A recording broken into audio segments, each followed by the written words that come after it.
think you got an overexcited bee wafting on your arm there, and they all went, go and join it. Right then. Yeah, it's like,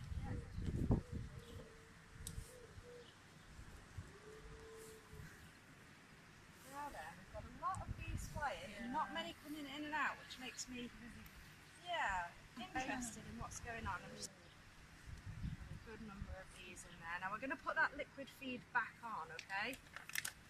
Probably take this off. Candy. Is it different from the candy? Now would you mind giving a few puffs of smoke just in the top? Yeah, get it really far down there. That's it. These are quite dark bees, they're not very stripy. At least to my eyes they're quite dark. They are very good dark bees.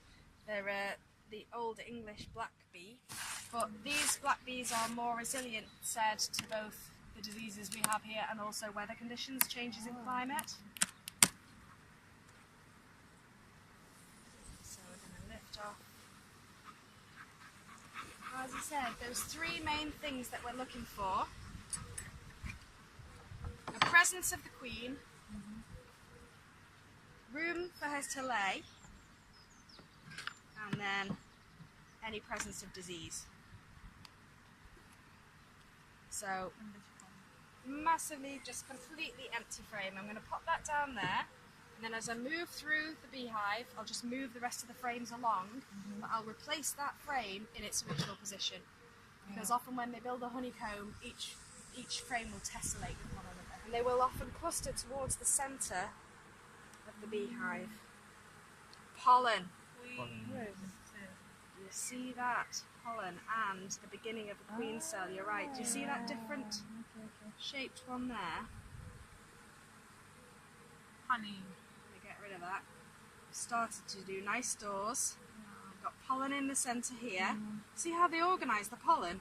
There's one colour from each type of flower in each cell. Ah, we've got brood. Fantastic. Okay, that's really, really good sign. Have we got any new eggs there? Yes.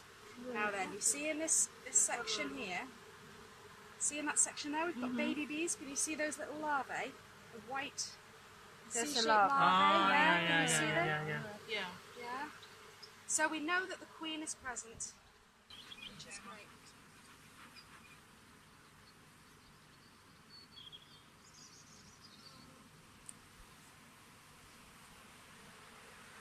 Any sign of the queen? Lots and lots of brood, lots of pollen. This is a really well organised frame. See, all the brood is at the centre, all the pollen, and then there's honey stores at the top around the edge. So she's an organised queen, which is often when queens get a little bit older. We've got some funny cells there I'm going to knock off as well. They start to lay in a very strange pattern. Oh yeah. That's why you see the bees, some of the worker bees are wafting their wings. You see them? They're just sitting there wafting their wings. They're actually wafting pheromone. It's kind of a homing beacon.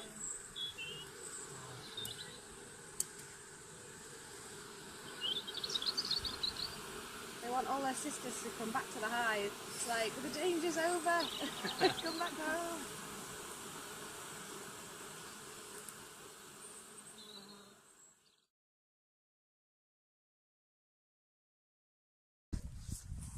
Right then, there's a little bit less activity outside this one, but we might be surprised when we open it up.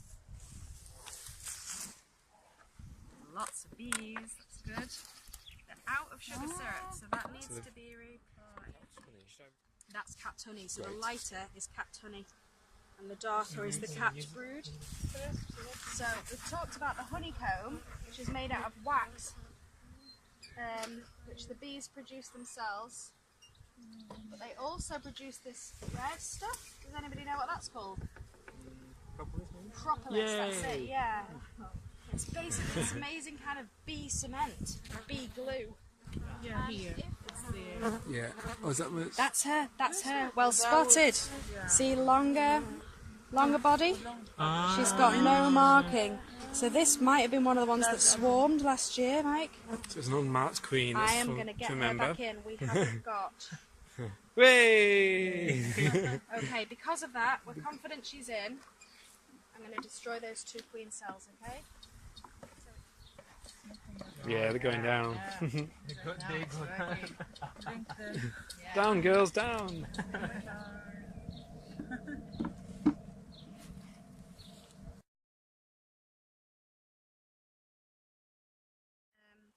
See here, there's several ones Oh, of chalkbrood there, I that see, white, yeah.